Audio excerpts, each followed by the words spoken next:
지금 국내적으로 일어나는 사건들을 볼 때 정말 우리가 쉽지 않은 그런 상황으로 내몰리고 있는 것 같습니다.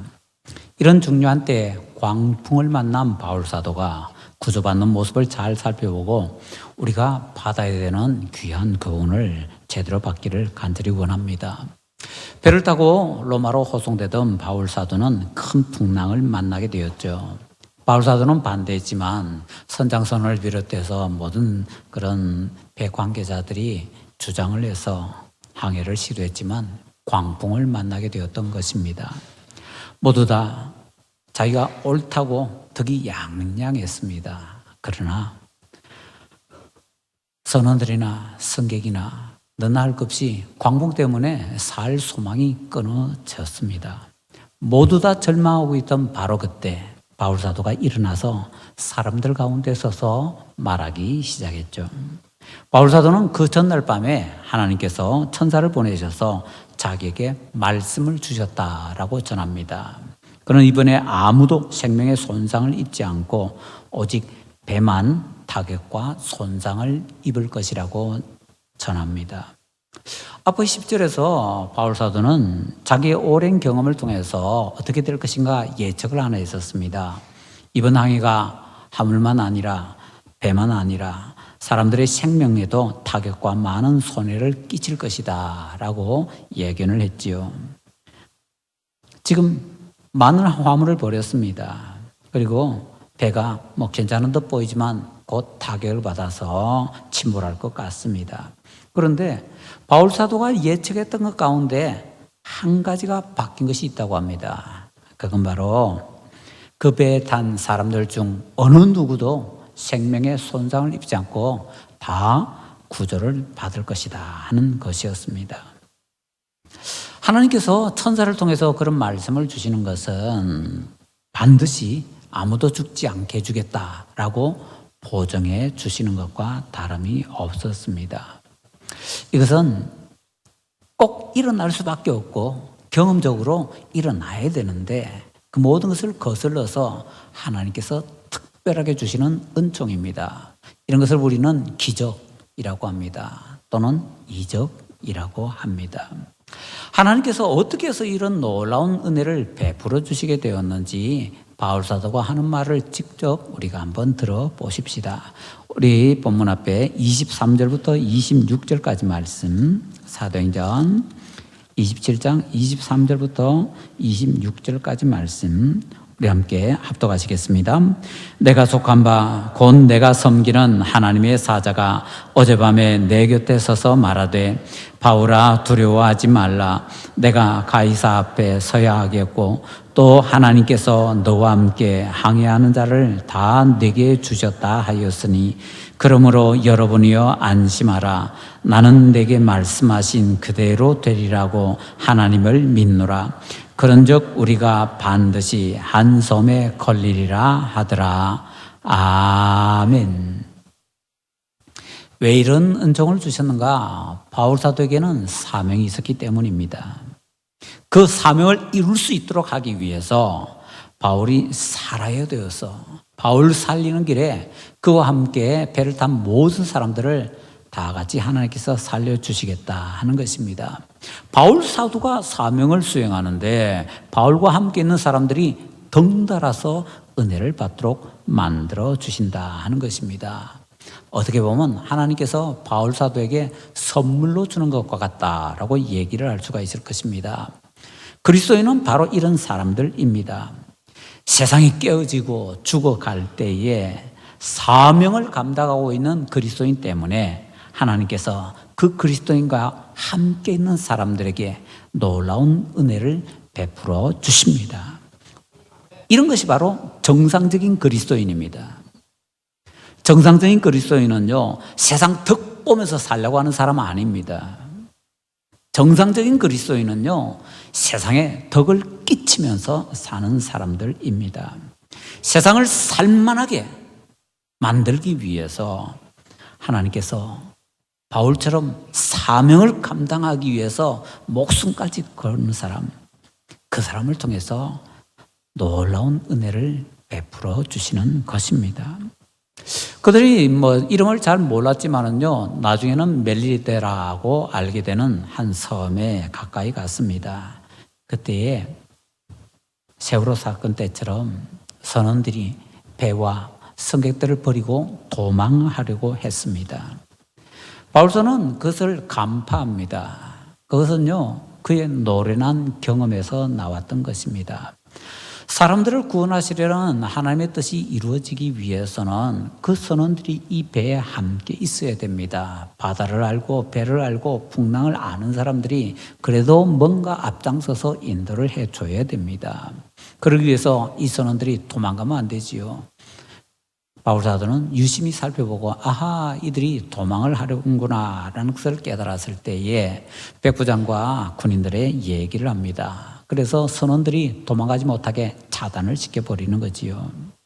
자, 이 상황을 우리가 잘 들여다보면요, 이때 하나님께서 바울 사도에게 환상을 주시거나 계시를 주시거나 꿈을 주시거나 음성을 주시거나 한 것이 아니었습니다. 천사 보내신 것도 아니었습니다.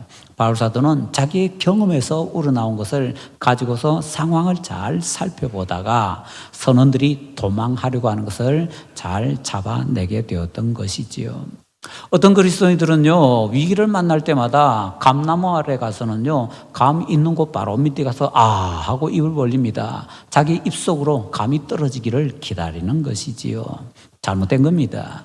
거기서 백날을 기도하면서 있어봐야 감나무가 떨어진다면 하나님께서 은혜 주셔서 떨어진 것이 아니라 때가 되어서 그냥 감이 떨어진 것일 뿐일 텐데, 그걸 뭐 기도 응답이니 은혜니 하면서 착각을 하게 되는 것입니다. 기도응답은 그런 거 아닙니다. 믿음은 그런 거 아닙니다. 위기의 때마다 하나님께서 환상 주시고 계시 주시고 꿈 주시고 음성 주시고 뭐 천사 보내주시고 그래서 우리에게 뭔가 가르쳐 주신다. 착각입니다. 성경은 절대로 그렇게 가르쳐 주지 않습니다. 오늘 본문 그렇게 절대로 가르쳐 주지 않습니다. 초자연적으로 하나님께서 가르쳐 주신 건 딱 하나입니다. 천사를 보내서 내가 너희들 다 구원해 줄게. 요거 하나만 가르쳐 주셨습니다. 왜 그런가 살펴볼까요? 바울 사도가 자기의 경험에서 이런 사건들은 이렇게 되고 이렇게 되었다. 그래서 화물도 손상당하고 배도 파손을 당할 거고 우리 중에서 상당히 많은 사람이 죽을 것이다. 경험에서 나온 그런 예견이지요. 그런데 하나님께서는 이번에 다른 뜻이 있으신 겁니다. 그래서 그 배에 있는 모든 사람을 살려주려고 하시는데 바울 사도가 깨닫지를 못하고 있는 겁니다. 그래서 하나님께서 답답하시니까 야 바울아 이번은 좀 달라 라고 하면서 가르쳐 주신 것이 모든 사람을 다 구원해 주신다는 것이죠. 그래서 하나님께서 바울 사도가 깨달으면 그냥 내버려 두는데 못 깨달으니까 그래서 하나님께서 답답해 하시면서 천사 보내가지고 그 사실을 알려주셨던 것입니다. 이걸 우리가 착각하면은 뭔가 신앙이 대단한 사람이니까 하나님께서 꿈도 주시고 계시도 주시고 환상을 주시고 뭐 주시고 그렇게 오해를 하게 되는 것이지요. 신앙의 최고복이 뭡니까? 환상 보는 거 아닙니다. 계시 받는 것 아닙니다. 뭐 꿈 꾸고 음성 듣는 거 아닙니다. 천사 보내주셔서 뭔가 듣는 거 아닙니다. 신앙에 있어서 최고복이 뭡니까? 신앙을 뭐 실력이라고 좀 하면 좀 이상하지만요. 신앙의 최고 실력은 뭡니까? 로마서 12장 1절 2절 말씀입니다. 하나님의 선하시고 기뻐하시고 온전하신 뜻 얼마나 대단한 겁니까? 그것을 꿈꿔라, 뭐 환상을 봐라, 뭐 음성을 들어라 그게 아니고요. 분별하라입니다. 누가 분별합니까? 신자 자신이. 뭘 가지고요?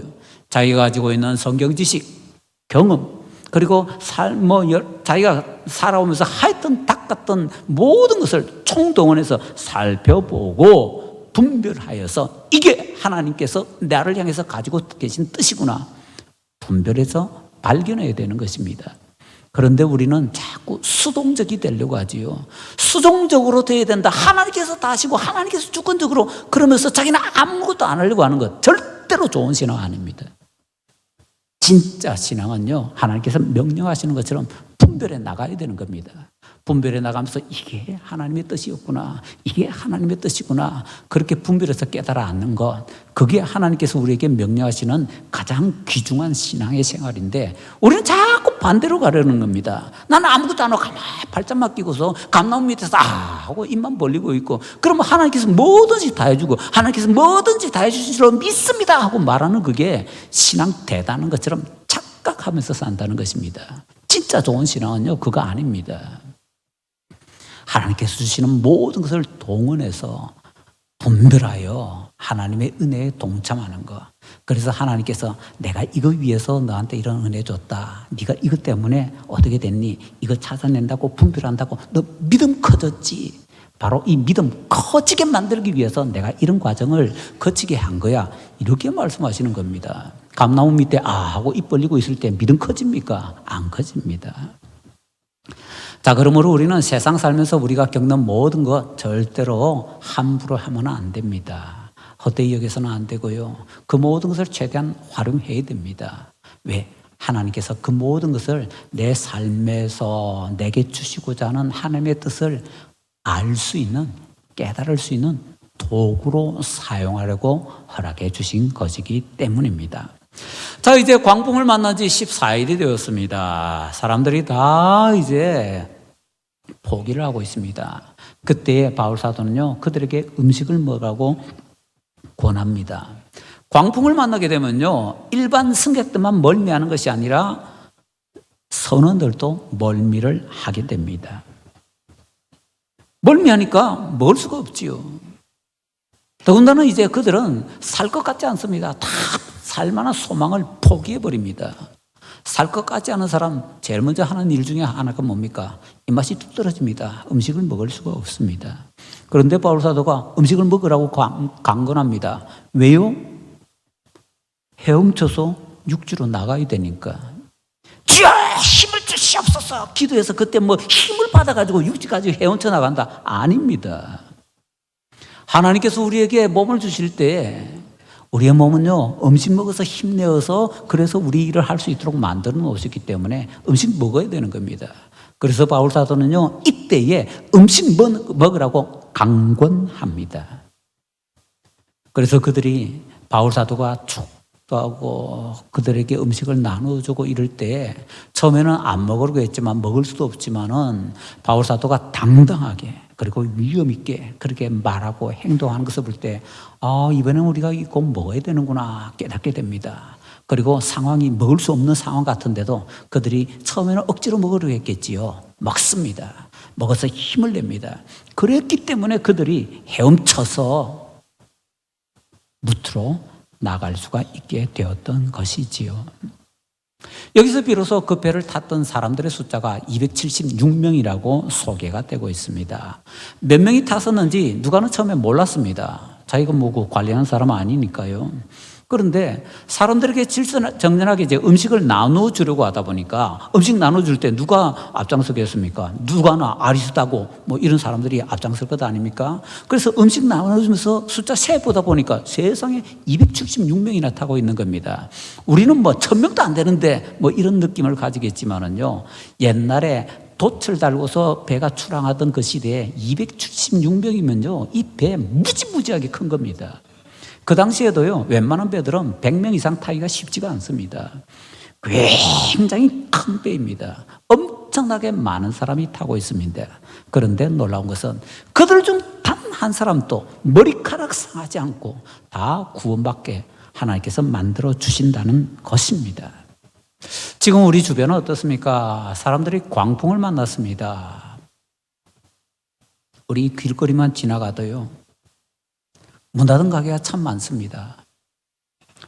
그래서 걱정스러운 눈으로 이렇게 안을 들여다보면요, 어떤 가게는 공사를 하고 있습니다. 그래서 새로운 뭐 영업을 누가 시작하나 하고 쳐다보면 그 공사는요, 시설하는 공사가 아니라 내부 뜯어내는 공사입니다. 하던 사람이 하도 안 돼가지고 그 가게 나가려고 하는데 주인이 원상복구하시오라고 하니까 원상복구하기 위해서 다 뜯어줘. 그 뜯기 위해서 또 돈 써야 되잖아요. 지금 그런 상황입니다. 나라 전체가 광풍을 맞는 것 같습니다. 아니, 그런데 시작도 안 했다고 합니다. 이런 때에 예수님 믿는 사람들이 생명의 양식을 나눠주고 진짜 살 길을 보여줘야 됩니다.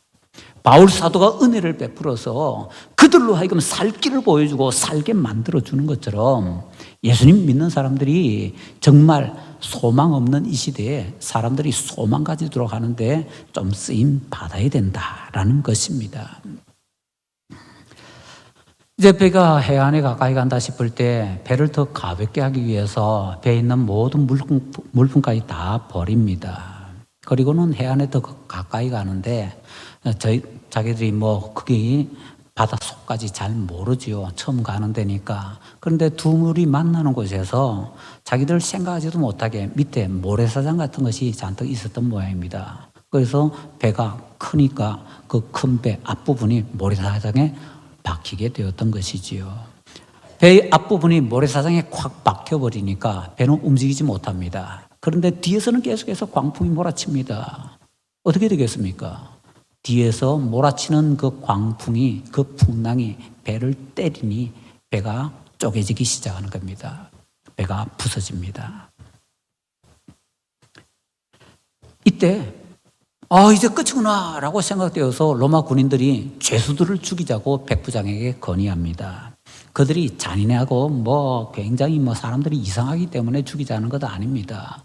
로마의 법은요, 군인들이 또 어떤 경비병들이 그 사람들을 이렇게 지키고 있다가 자기가 지키고 있는 사람이 도망을 가게 되면요, 그것에 대해서 책임을 져야 되는데 보통 처형을 당합니다.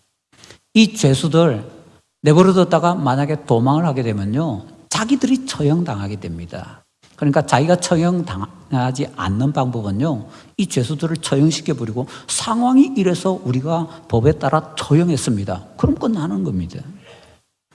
그래서 자기들이 살기 위해서 죄수들을 처형하자고 군인들이 건의를 합니다. 그러나 백부장은 바울을 살리기 위해서 모든 죄수를 다 살리라고 명령을 합니다. 그래서 헤엄칠 수 있는 사람은 헤엄쳐서 무트로 가고 헤엄칠 수 없는 사람들은 뭔가 몸을 의지할 수 있는 물에 뜨는 것 붙잡고서 가도록 합니다. 그 결과 어떻게 됩니까? 44절이요. 마침내 다 상륙하여 구조되었다라고 합니다. 여기 나오는 마침내라는 말은요, 앞에 있는 어떤 것과 짝을 이루면서 연결되어 있는 말입니다. 그게 뭔가요? 26절에 나옵니다. 그런즉 우리가 반드시 한 섬에 걸리리라 하더라. 반드시 구원받으리라. 마침내 구원받았다. 반드시와 마침내의 짝입니다. 하나님께서 말씀하십니다. 반드시 구원을 받으리라. 바울은 경험합니다. 마침내 구원받았습니다. 그런데 이 반드시와 마침내를 살펴보면서 우리는 당시 상황 가운데서 한 가지를 좀 더 살펴볼 필요가 있습니다. 백부장은 바울을 살리기 위해서 죄수를 죽이지 말라고 했습니다. 그런데 오직 그 이유 하나 때문에 죽이지 말라고 했을까요? 사람들이 어떤 중요한 행동을 할 때는요, 그 이유나 목적이 딱 한 가지만 있는 거 아니더라고요. 적어도 3가지는 있어서 빅3 법칙 이렇게도 얘기하잖아요. 다른 잔잔한 이유까지 붙이면요, 5개, 10개 됩니다. 백부장은 오직 바울 하나만 살리기 위해서 그 목적 때문에 죄수들 다 살리라고 했다. 글쎄요, 다른 중요한 목적도 있었을 텐데요. 그걸 한번 살펴보자라는 것입니다. 25절에서 26절에서 바울 사도가 했던 말을 다시 한번 보십시다. 그러므로 여러분이여 안심하라. 나는 내게 말씀하신 그대로 되리라고 하나님을 믿노라. 그런즉 우리가 반드시 한 섬에 걸리리라 하더라. 반드시 한 섬에 걸린다고 바울이 확신할 수 있었던 이유는 하나님께서 말씀하셨기 때문입니다. 하나님께서 말씀하셨다면 하나님께서 반드시 그것을 이루실 겁니다. 예외 없을 겁니다. 다 구조받을 겁니다. 그래서 바울 사도는 담대하게 우리 중 누구 하나도 머리카락 하나도 상하지 않고 다 구조받을 것이라고 큰 소리 뻥뻥 치고 있는 것입니다. 자, 그런데 죄수를 죽이자고 하는 군인들의 말을 들었을 때 백부장의 입장이 한번 되어봅시다. 다른 사람들은 혹시 바울 사도가 얘기하는 것에 크게 관심을 가지지 않았을지도 모릅니다. 그러나 백부장은요, 이 모든 상황을 통제해야 되는 리더입니다. 그의 입장에서는 배에 있는 모든 사람들을 살리는 것이 자기 책임이기도 합니다. 그런데 만약에 자기 부하들이 죄수들을 자기들 살겠다고 다 죽여버리면 어떻게 될까요?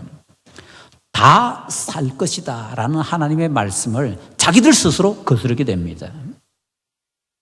하나님께서는 다 살리려고 하시는데 자기들 마음대로 죽여버리는 겁니다. 그럼 어떻게 되지요? 하나님의 말씀을 자기들 스스로 거슬러 버리면요, 하나님의 뜻대로 말씀대로 이루어져 있어 그 자체가 말장난이 되어버립니다. 죄수들이 죽으면요, 결과적으로 군인들도 죽을 수밖에 없습니다. 백부장 자신도 죽을 수밖에 없습니다. 하나님 말씀대로 이루어지려면요, 단 한 사람도 죽으면 안 됩니다. 배에 탄 사람, 죄수라 할지라도 단 한 사람이라도 죽으면 안 됩니다. 그래야 단 한 사람도 머리카락 하나도 상하지 않고 다 구원받을 것이라는 하나님의 말씀이 이루어질 수가 있습니다. 결론은요, 죄수 죽이면 안 됩니다. 살기 위해서 죽이자고 하는데 살기 위해서 반드시 살려야 되는 것입니다. 그래서 백부장은요, 죽이지 말라는 겁니다. 그렇다면은 백부장이 죽이지 말라고 했던 그 중요한 원인 중에는 바울사도의 말이 있는 겁니다. 이 배에 타고 있는 모든 사람을 다 손상받지 않고 살 수 있게 만들어 주신다는 하나님의 말씀. 그러면 그 말씀에 따라서 이렇게 한다면 뭡니까? 백부장이 바울사도가 전했던 말을 믿었다는 거지요. 그가 그 말씀을 믿지 않으면요, 절대로 그 말씀에 따라서 이 죄수들을 살리라고 하지 못합니다. 지키던 군인들이 죄수 도망갔다고 처형당하면 백부장은 가만히 있겠습니까? 더 큰 책임이 백부장에게 있죠. 그런데 백부장은 살기 위해서라도 목숨 걸고 이 죄수들을 살리는 것입니다. 이유는 바로 하나님의 말씀, 다 살리라는 하나님의 말씀, 그 말씀이 이루어져야 되기 때문에, 그래서 백부장은 죄수들 하나도 죽지 않고 다 살도록 만들게 되었던 것입니다. 자, 그러면 우리가 추측을 한번 해봅니다. 이 사건 이후에 하나님 은혜로 다 구조받게 되잖아요. 그러면 이 사건 이후에 혹시라도 예수님 믿게 되는 사람이 나왔다면 예수님 안 믿다가 예수님 믿는 사람 가운데 1번이 누구였을까요? 결론은 뻔하지요. 이미 하나님의 말씀에 대해서 믿음을 보이고 있는 이 백부장, 우리는 그렇게 답할 수가 있게 될 것입니다.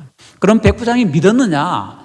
거의 틀림없이 믿었을 거야 라고 추측할 수 있는 단서를 사실은 우리 성경에서 미리 주어 놓고 있습니다.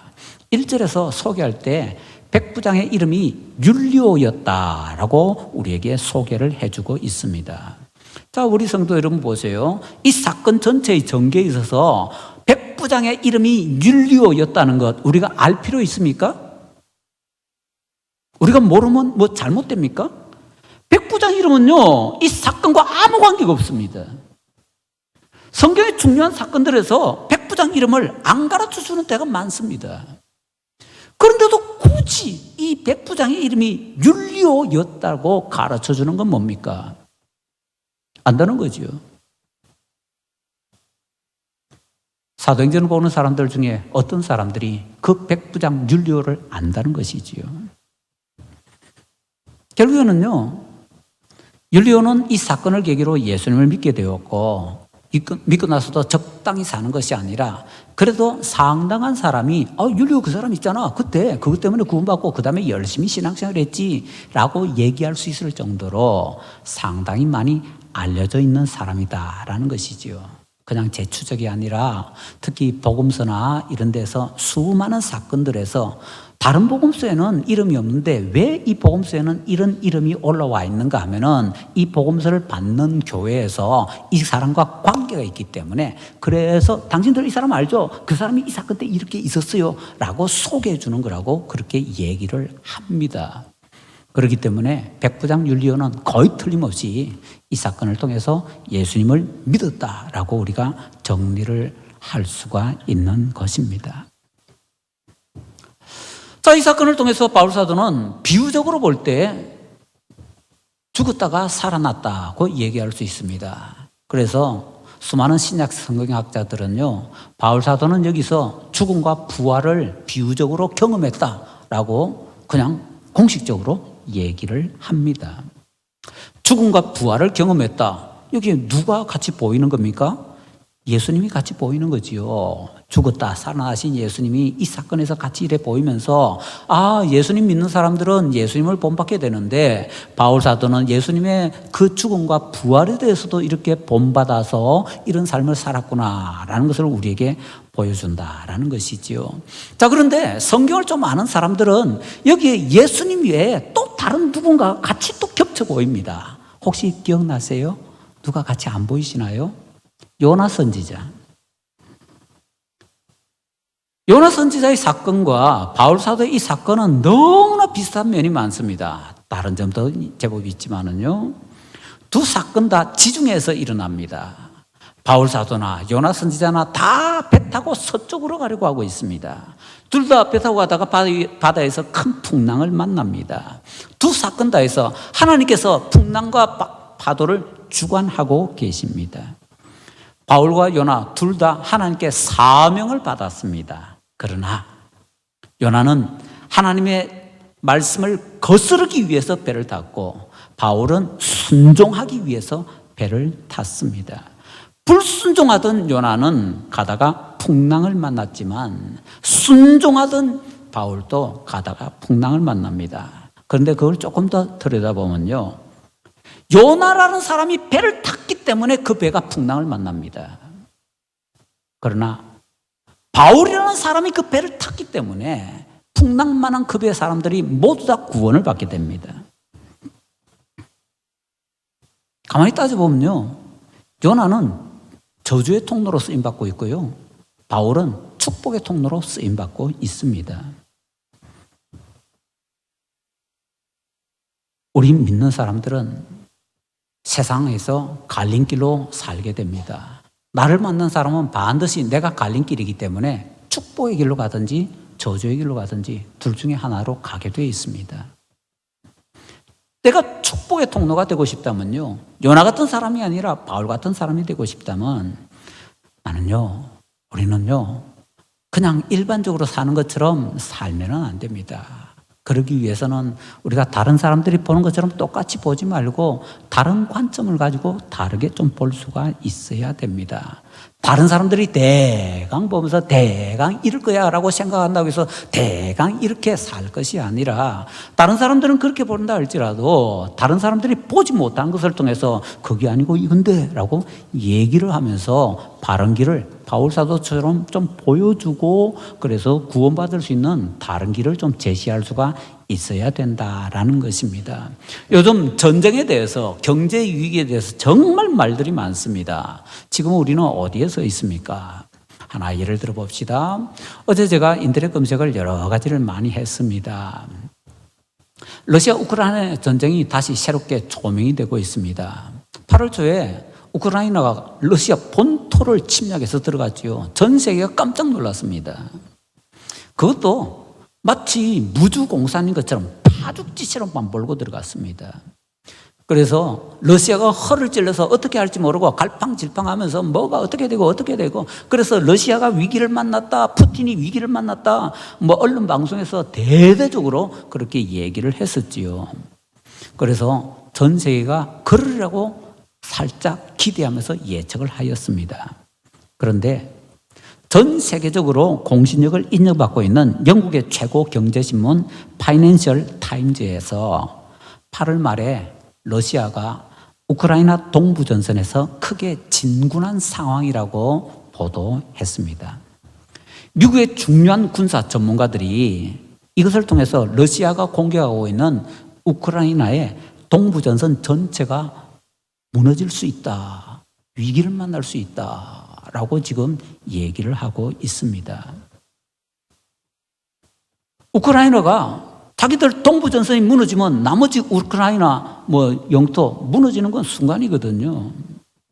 모든 걸 거기에 다 걸고 있는데요. 그래서 그 동부전선 지키기 위해서 러시아로 쳐들어갔던 그 군인들 다시 빼가지고 우크라이나 동부전선으로 배치하는 것 절대로 지금 쉽지가 않다고 합니다. 이유는요, 신나게 너무 깊이 들어갔습니다. 그래서 빠져나오기가 쉽지가 않습니다. 빠져나오기에는요, 너무 깊이 들어가서 너무 멉니다. 우크라이나로 돌아오기에. 더군다나 우크라이나 군대가 철수하고 올 때에 자기들의 적국인 러시아에게 등을 보여줘야 됩니다.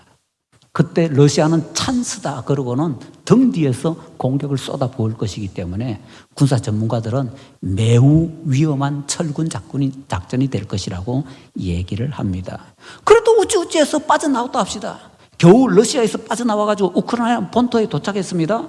그러면 이 군대가 자기들의 가장 중요한 동부전선으로 가야 되는데 빠져나온 곳에서 동부전선으로 가기에는 엄청나게 멉니다. 도로 다 부서졌습니다. 철도망 다 망가졌습니다. 이 군인들이 다시 수송이 되어서 동부전선으로 가는 것 그 자체도요, 정말 지금 쉽지가 않다라고 합니다. 그런 얘기들을 쭉 보면서 저는 옛날에 수나라 당나라와 고구려의 전쟁이 생각났습니다. 수나라 당나라 100만 군대를 거느리고서 고구려 쳐들어왔다 그러지요. 역사 이렇게 보니까요, 그 침략을 당했던 고구려는요, 그때 고구려 국민 전체가 200만, 300만 정도밖에 안 됐답니다. 국민은 200만, 300만 명인데 적국은요, 100만 명이나 쳐들어온 겁니다. 그 전쟁 이기겠습니까? 그런데 수와 당이 쳐들어올 때 파죽지시로 몰고 들어왔다고 합니다. 고구려는 허겁지겁 막 쫓겨나는 듯이 도망을 갔는데 그게 작전이었다 그러네요. 고구려는 일부러 막 쫓기듯이 도망가면서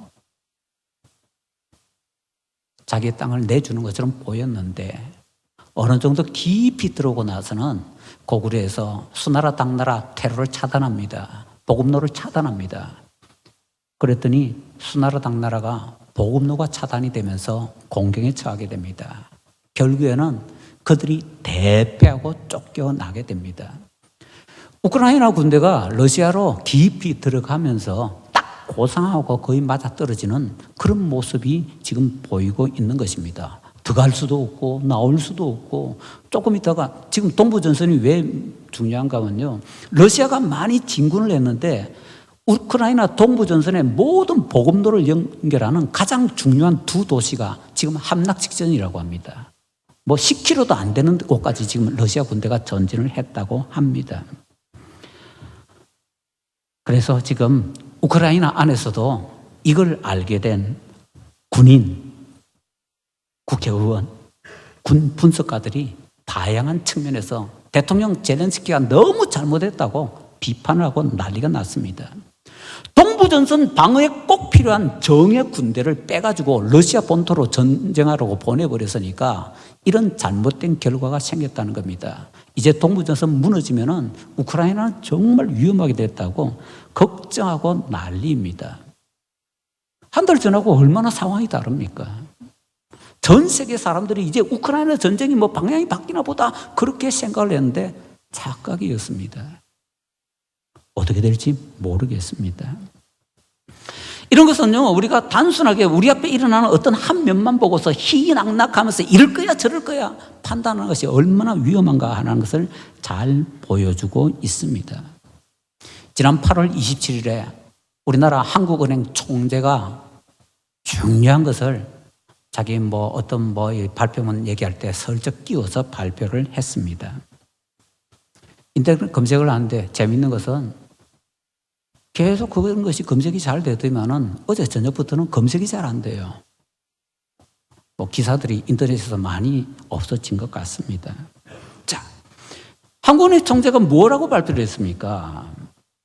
정부에서 지금 임시 방편으로 위기를 모면하기 위해서 임시 방편적인 방책만 막 쓰다가 구조조정을 하고 그래야 지금 경제가 살 수 있는데 그걸 안 하고 질질 끌면서 왜 국민들에게 인기를 얻기 위해서 그러다가 지금 구조조정 시기를 놓친 것 같다고 얘기합니다.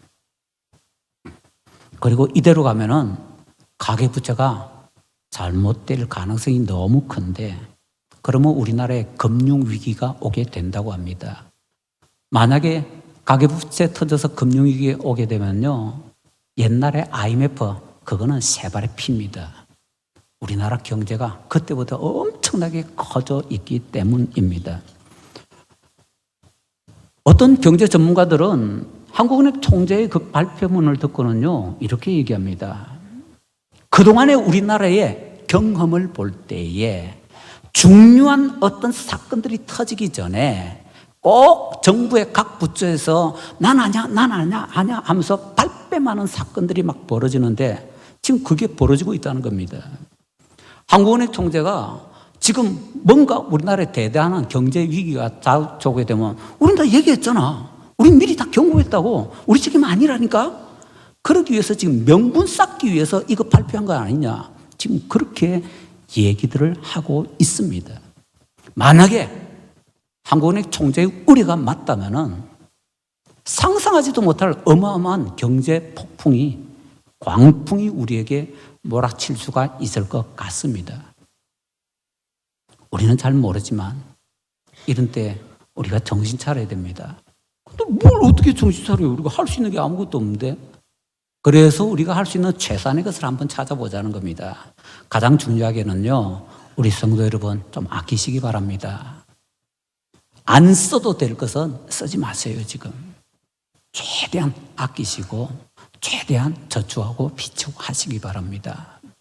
그래야 위기 때 조금이라도 어떻게 대처를 할 수가 있을 겁니다. 그리고 신앙적으로 영적으로 우리는 어떻게 되겠습니까? 위기를 만날 때 우리는 기본으로 돌아가야 된다라고 많이 얘기합니다. 그러면 이 위기 때 우리가 다시 기본으로 돌아가야 됩니다. 기본이 뭡니까? 저도 자주 말씀드리지만 말씀과 기도입니다. 근데 좀 더 정확하게 말하자면요, 우리의 기본이 말씀과 기도라는 것은 다 얘기한 것 아닙니다.